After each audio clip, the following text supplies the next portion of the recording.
Bojana, did you hurt your foot? It's stingray. She got injured by a stingray. Dang, you told me about this. Does it still hurt?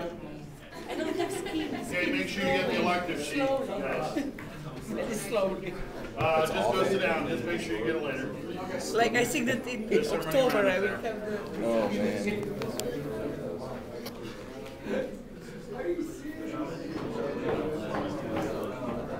Good morning, everyone.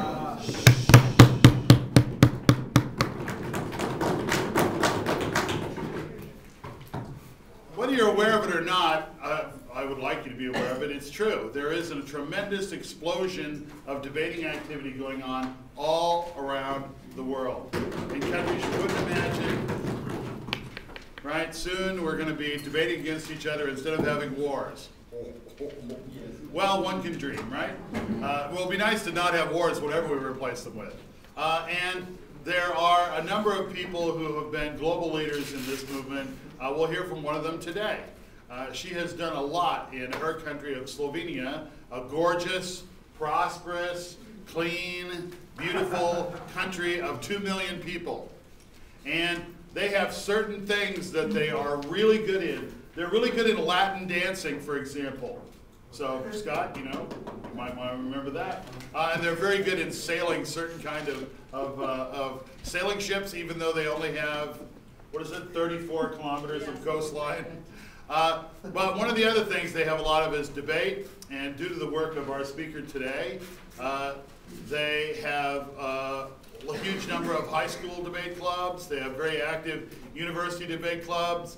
They have public debates in which the members of parliament debate alongside the debaters from her program. They have a weekly, nationally broadcast, prime-time television program that features competitive debates, and they debate off until they get to a finals. She recently received an invitation from Laura Bush to visit the White House with her debaters, and she's also charming. Please welcome our speaker for today from Slovenia, Bojana Skrt.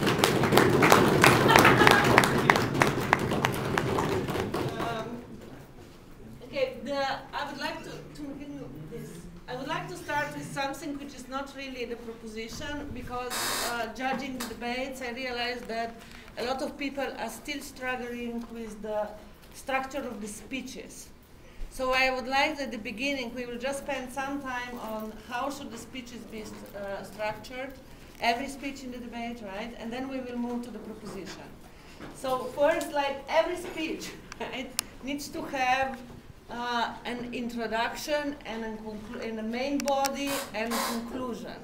And I didn't see really a lot of these things in the debate. I was judging here, so that's why I feel that really we need to start talking about it, and that can be true for all of the speeches then later on. So when you are planning how you will do the speech, please think that your audience do not really know what you try to say, so you need to start, when you are preparing your speeches, think about it, that you divide the issues, so that you present them in clear way. That's one of the things, so that you name each point. We had an exercise yesterday, let's say about the arguments, how should be labeled and how should be presented. That definitely helps your presentation and put your message, how it go across. Present the major arguments in the organized way, right? Identify everything, avoid using lots of sub-points, make a big issues of the arguments, don't have 10 different small issues. Also when you are refuting, try to organize the points and explain it clearly. But the major here, so every speech should have the introduction at the beginning. An introduction is not, I'm really happy that I'm here in debate about this important issue. The introduction should be something else. Everybody of us are happy that we are here in the classroom debating about important issues, right? We know that already. We also know already who you are, because we see the pairing and you know his name, so don't start with, I would like to greet everybody, and like I'm Jack and my partner Helen will. Don't do that. Like introduction, you have only 7 minutes. And in these 7 minutes, you have to tell, you want to tell us a lot of things. So don't spend your time in the beginning of things which are not really important about the debate. But introduction is important, because one of the things you want from your audience, from your judge, and from the speakers from the other side is that they start listening to you. Remember the first lecture you had about public speaking in the beginning on Monday? You want to be not only listened, you also want to be heard. An introduction is something with which you attract the listener attention. Right? So that's not your name, it's not being happy about the debating, but it's something which should be connected with the topic you are debating later on. So you should understand the introduction as, let's say, music in the movies, which makes the background, right? Like the atmosphere, something. Or you announce what is important then later, or you start, but in major, of course, just in major points, like something which will attract the listener, but also make a kind of an introduction in an atmosphere about the debate later, right? So that's in the introduction. Then the other thing which we will go through is the next step, which keeps being forgetting, and that should be different in every speech. And we will speak later with each speeches in the proposition, what should be in that part. You need to tell us what will you do. That's important, right? In the next, we need to, after the introduction, and then you have a part like the first speaker needs to interpret the motion, needs to tell what are what are the main arguments of the first proposition. The other speakers have different role, but you need to tell us what are you doing. Then you move, of course, to the most important part of your speech, which is the main body, right? That what you actually, your message, the most important, your arguments, your refutation, everything. That's also makes the majority of your speech. And then at the end, you have a conclusion. Don't start the conclusion in the 8 of the 7 minutes. Right? The conclusion is as important as introduction, if not even more, especially in this format when you speak only once. Right? You want that people remember, and if you just leave from the podium, you just go away, it doesn't really, you don't really make a good effect, right? So the conclusion is meant that you firstly you need to summarize what you said, right? But you also would like to make a kind of a strong statement about your argument. So put like the important points, put it together. You can have like a slogan, which usually helps also, like something which is connected with the theme of the debate. That can be also done in the beginning and at the end, so that when you leave, the judges and the other speaker, the other audience, right, have an impression about the main issues of your message. That can be the language in the introduction and in the conclusion can be more. You can use different tools, right? Can be more emotional than the rest when you explain the arguments. You can use anecdotes. You can use poems. You cannot really dance, probably. I am not sure how the DP judges will accept that you start dancing, like in policy sometimes, or rapping. But you can use different, things. That's nothing wrong, right? And the same is also. So you use that rhetorical issues which will help to back up and make your message stronger. That's introduction and the conclusions. Huh? And then the main, so think about it, and that's true for every speaker in the debate. Of course, different speakers they have different roles, so their introductions and conclusions should be different. That's not something which one person everybody has. You can have like the slogan of your team, like something which really it's important and you want to put across that is repeated, but otherwise everybody should do their own, okay? So that's like mainly just the most, just don't forget to, should be brief, of course, right? Don't spend on introduction like first 2 minutes. You don't have a lot of time. It's 15, 30 seconds, right? Then you move to the other part. And same is, the conclusion should be started like 30 or 15 seconds before the end.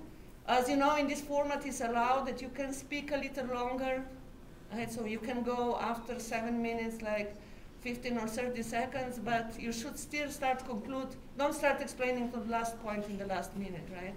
In the last minute you are finishing what you're saying and you conclude your speech.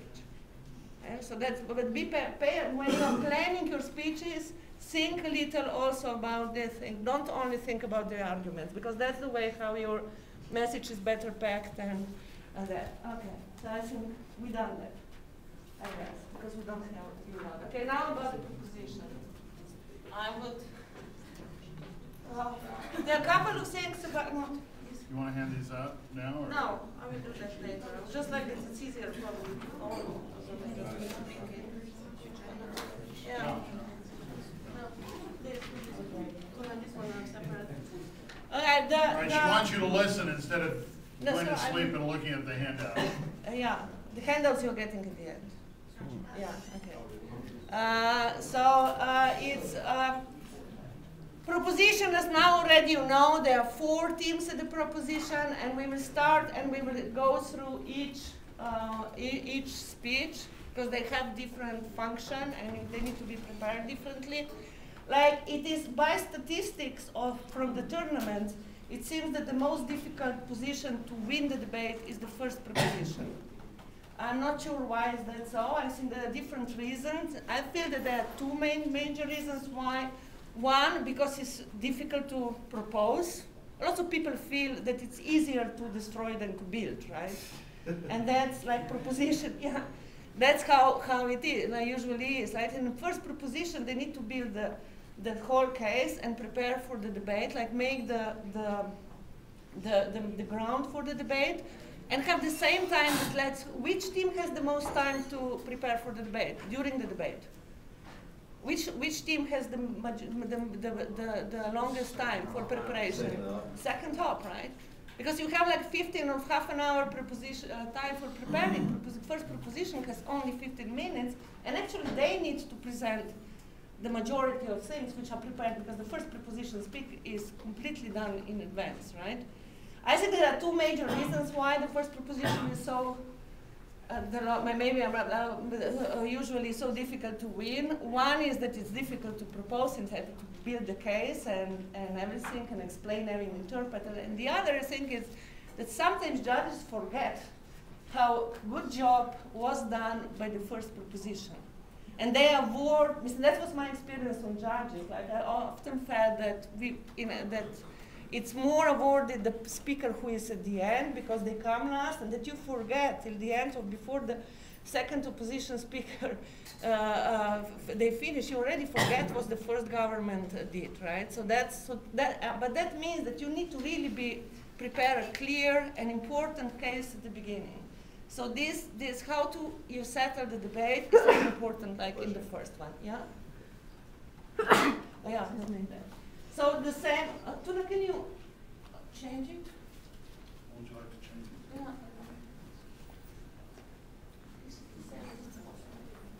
Right, just handed me. Okay.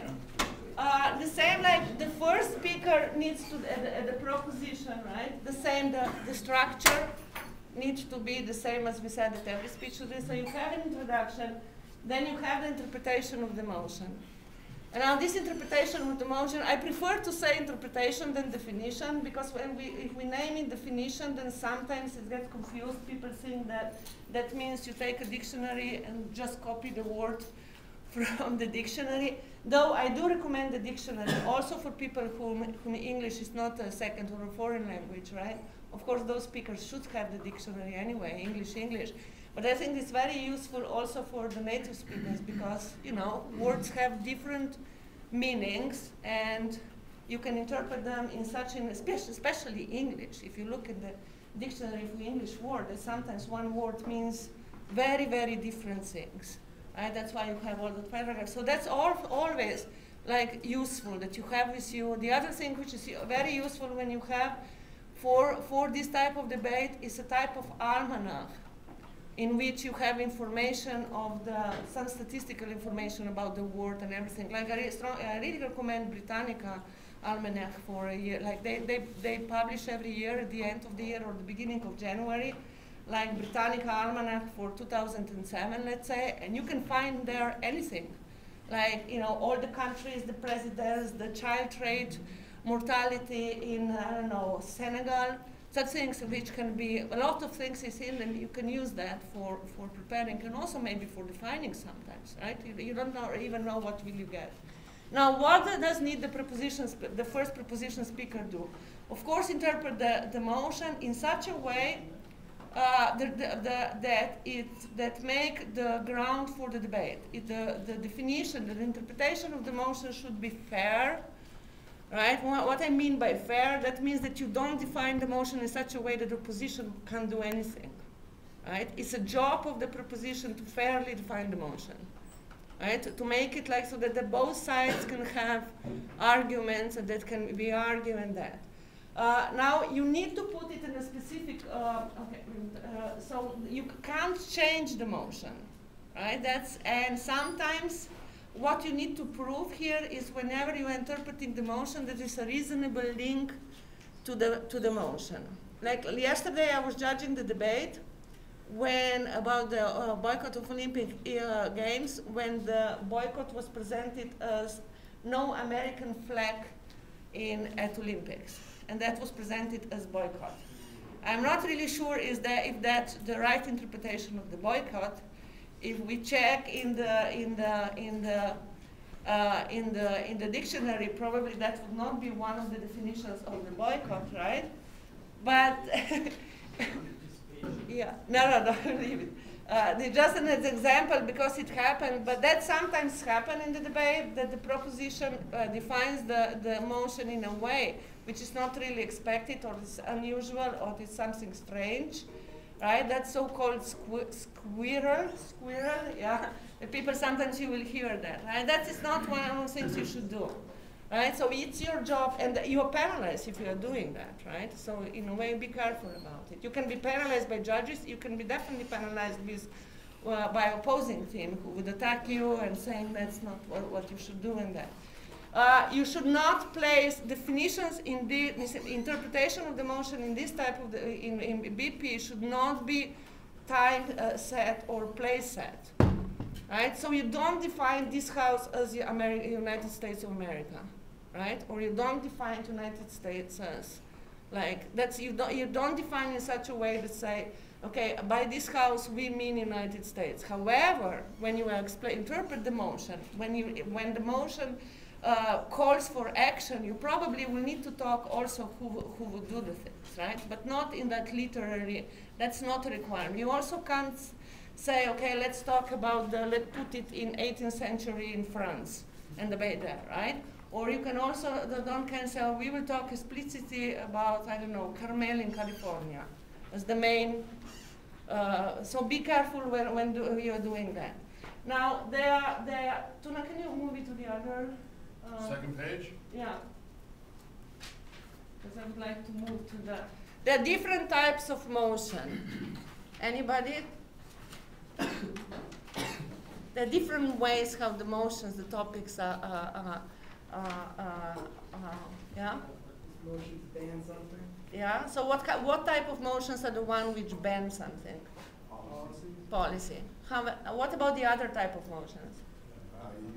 Value, see, we know that. And the other one? Fact, yeah. Okay. These are the different types. The majority of the motions in BP usually are policy or require that type of debate, right? So what is specific for policy motions? Yeah, but what is these motions called for? Action. For action, right? Policy motion usually call for action, for change, right? That is the things which they call for. So basically when you interpret the motion, whenever you get the motion, you need to recognize first what type of motion it is. And I'm saying in BP, some of the people expect that every motion in BP should be the policy motion and have all that, but they are also, the value and fact are usually called analysis motions. That's a kind of in BP circles, like in American debate theory, it's value and fact, but in BP circles are called analysis motion because they don't require action and change, but you need to analyze it and present, like if the motion is true or not true. Okay, now let's look now. So basically, when you are interpreting the motion, which is policy motion, right? What you need to do is the plan, the recognition of the problem, and the plan is part of the interpretation of your motion. Right? So you don't do it when you interpret. You interpret it in such a way that you announce what we will be doing later. let's see the motion that the one you had it in yesterday about boycotting Olympic Games, right? That was a part of when you explaining how will you do it, you do that in the interpretation already, right? So basically what you do, you say like you take the motion and you explain it and say what the problem is. You need to be careful, you need to explain the problem, right? What the problem is, what is wrong, what it causes is, how important the problem is, right?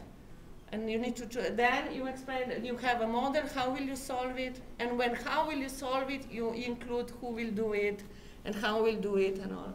And then, of course, you start speaking about why is that a good idea. The plan, and that should not take you a lot of time. That's not that you spend half of your speech on explaining how will you do it. That it's short, brief, like it's part, you put it together with interpretation at the beginning, and then you start the most important things are how, why are you doing, why are these good reasons, who will benefit, and all that. Okay? So, and majority, as you see already, till now, what kind of motions did you debate? We had 4 debates, right? 3. How many debates? 3 or 4, right? What type of motions you had? Was it any value or fact motion? No. So all of them were policy, right? So that's one of the things you should start doing. I didn't hear a lot of models or plans in the debates we had, right? Start to interpret in such a way. Then one thing which keeps to be forgetting in the first proposition, and it's really important, is streamline. You need to tell us what will you do. Tell us what are the major arguments of your side. What are, but not saying like I'm presenting 2 arguments and my colleague will present the other 2, but make present us the assertions of your, the basics, the core, the essence of your argument, so that we know what we are, where we are going. Right? That needs to be done after the interpretation. So here I am, and I will present 2 major arguments, which are shortly, and then you move on and say, let's see our, I don't know, first argument, and then call it however you call it, right? There are some people recommend and then you move to your arguments, right? As a first speaker, you can have 2 or 3. It depends how you decide that, right? How you prepare your speech, and how many arguments you have. Some people recommend that. I must say that I don't particularly like this idea because it limits. I think that it can be dangerous, that it limits the minds, but it might be useful. So that the arguments are kind that you look from the aspects, like let's say, let's look for political aspect, and from economical aspect, and from social aspect. And that has 3 arguments you are running.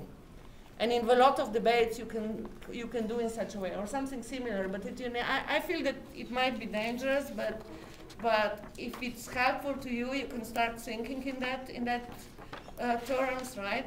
But when you are structuring, making the arguments, be careful that the most important arguments come, the order of the arguments. It's not important how you put the arguments together. Probably if you start with, your first argument is practical consequences about something, I doubt that that's the most important thing. You probably need to think firstly, why it's important, why is that? Why should we do it? What is the principle behind we are talking about, right? What is that principle? Why should we do it? Like, let's say, what was the principle behind why should we boycott Olympic Games? Or why should we ban cosmetics in middle school? Was destruction the most important argument? Like one of the arguments, like in the makeup people were running, where it distracts. I'm not saying it's not important, but could that be the first one? What is more important in that debate? Should the school be only educational institution, or also the school is raising kids? Who should raise the kids, parents or the school? Probably that's a kind of which is behind, right? So try when you're looking on the how will you structure the arguments and how you put it together, that the ones which talk about principles and concepts and philosophy should probably be at the beginning. Not always. That's why you never can get like the exact recipe, because it might change in some debates, right? or you can do it a little differently, but these are usually what that helps. Like it's kind of logical that you start firstly discussing why is that important, why should we do it, what is the concept, what are I fighting for, something like that, that you begin, and then like economics or practical implications, probably, I don't feel that that should come at the beginning, right? So you go step by step when you build the arguments also.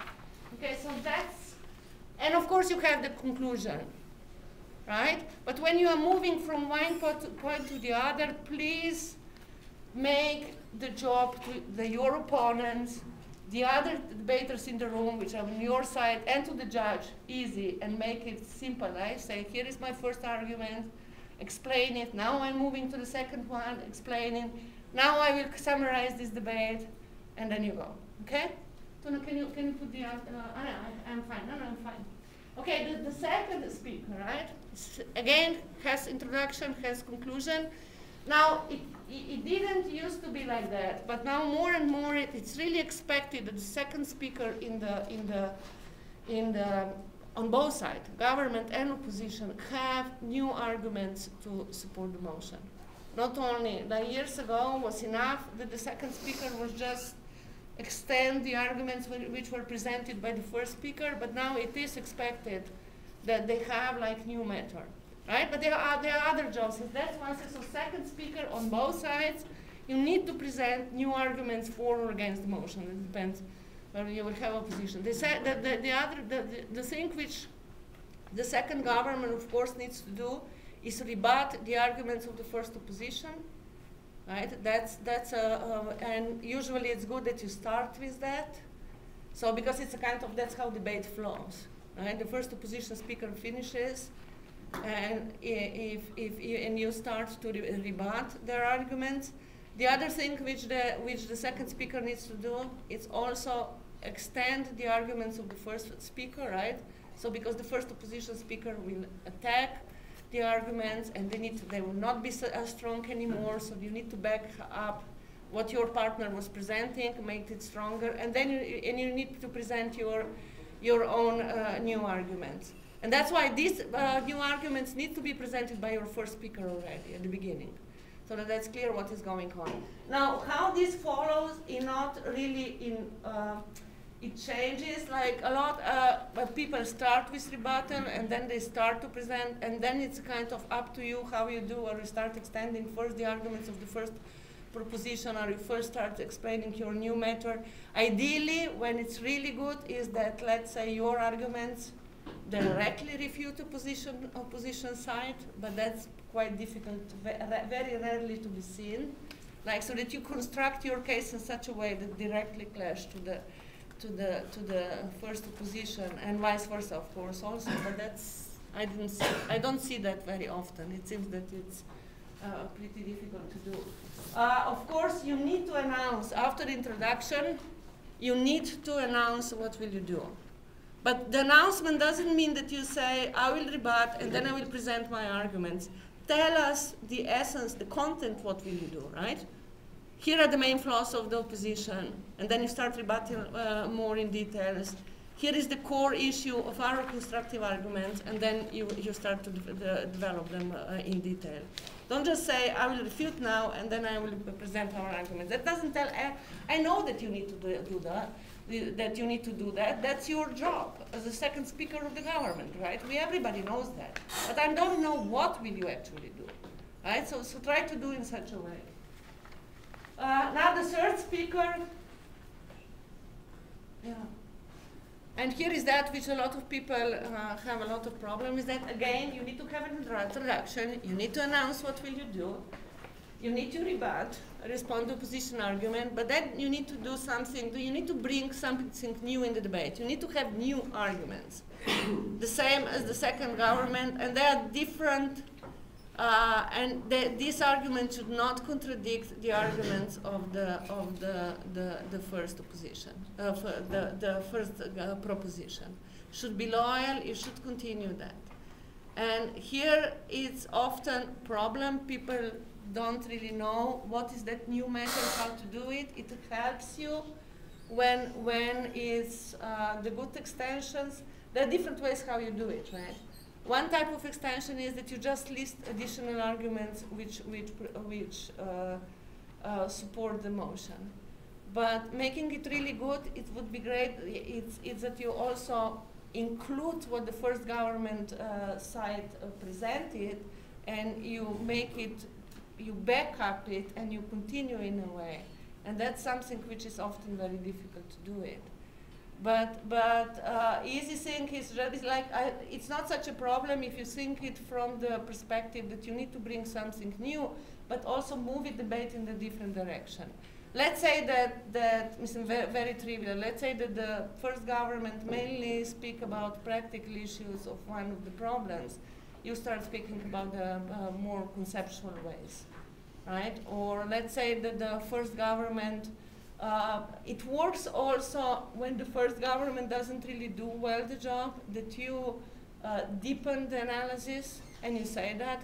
You need here not to be careful, because sometimes it happens that people don't see that as an extension, so make it really clear that that's your contribution to the debate, right? So basically you make a kind of deeper analysis of what was presented already before, and that's sometimes, especially when the first government is clumsy and it's not really very clear, something needs to be done. But anyway, also when you are establishing the ground for your case, you need to continue you need to speak about first government. You need to, firstly, you need to make that in the rebuttal, and you need to position you in the line of the proposition, right? So should look kind of as, that's why like this type of debate comes out from the parliament, when the political parties should be loyal. It's called each other. I think it is a big problem when the first proposition comes out with really strange case, and you need to continue that and be loyal. And then it's difficult. You need to continue the line, which is really outrageous, something or very, and that happens, right? That's called so-called backstepping. I'm not really sure what, like the words in Bangkok. One of the motion was this house would kill Putin and assassinate Putin. But I think that the motion was there were 400 teams. 4 teams won being first government. That was the statistic of this debate. And then being like, and I know that Slovenian team who was there told me after the debate that how they proposed was that United Nations should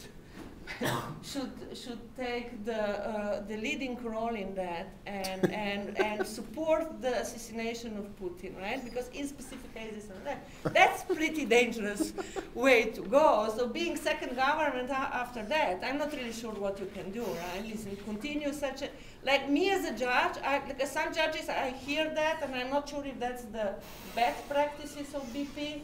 A lot of judges say that backstepping is automatically loss, right? I feel that in cases when the first government really do a bad job, and you are in the position to choose or continue a really bad job, or making something else, I'm not sure if I would pay. I think that's really, cannot penalize somebody who decided to move the debate in another direction if the first government did really bad one, right? So I don't like these automatic loss issues, but so I think that here you need to choose. But anyway, you need to be careful that you continue the line of the government, you go with, you are loyal, but you bring new in the debate. And that new should be important. Should not be a minor addition, right? That new should be important. And so it helps when you are preparing, when you are brainstorming the motions, which you should do in your prep time, that you come out with a long list of arguments which can be supporting the motion or against the motion. That's true also in the position, right? But then you decide on the basis, when you hear what first government did, on the basis of that, you decide which argument will you run, right? Because you don't know what first position will come out, and then you need to decide on the basis of the debate when you hear it. And for instance, this new should be important. Be careful, the extension, you don't start explaining, like your new matter, you do not start explaining in the last minute of your speech. That's one of the very important contributions you are bringing in the debate. And you need to spend some substantial time on that, okay? And we have like 5 minutes in the last speech.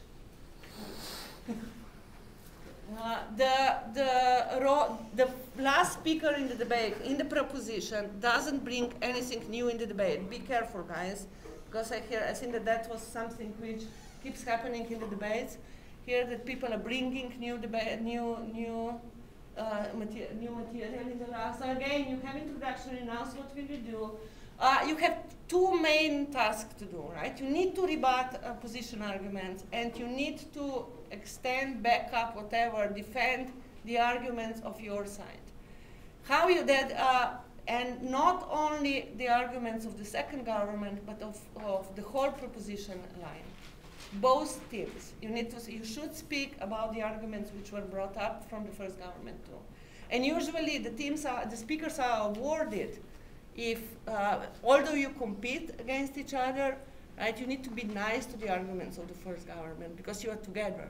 You are competing. The judge at the end will say this argument was, this team was first, second, third, or fourth, but you're still, you need to work together. So that's the last speaker needs to speak about all the arguments in the debate. And there are different ways how, like, some people choose to do rebuttal first and then speak to about your argument. Some people choose to do the clashes, like to recognize the major points of the debate and then speak about this. If you do that, be careful that you don't forget to refute. Sometimes it's dangerous when you are making the clash issue and you do that. It should be just the clashes. And present here are the main clashes in the debate, and they said that, and we said that, but we had better arguments, that's why we win, right? Or that sometimes it happens and then you forget to refute the things which were said before, and as a proposition speaker, you are not the last speaker in the debate.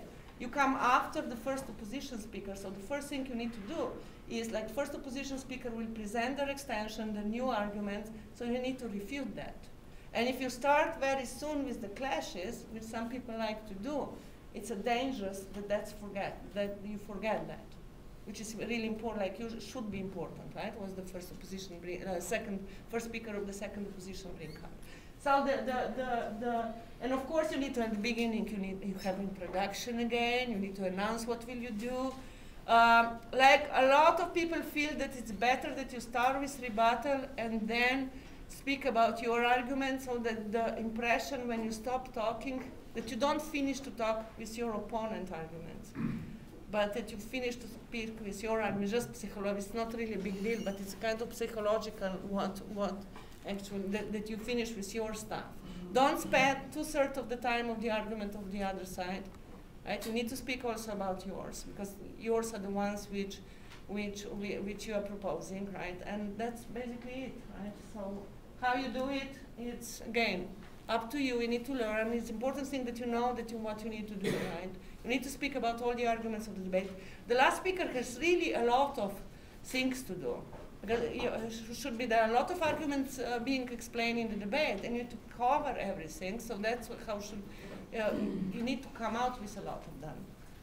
Any questions? Yeah.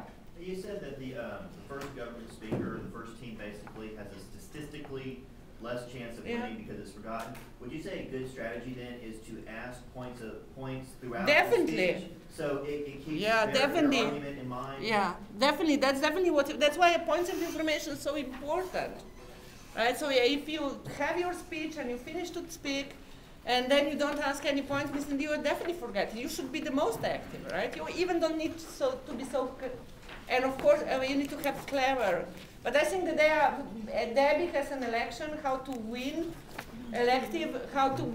from the first government position, right? So maybe there are some other tricks than only asking points of information. Any other questions? Okay. That's it.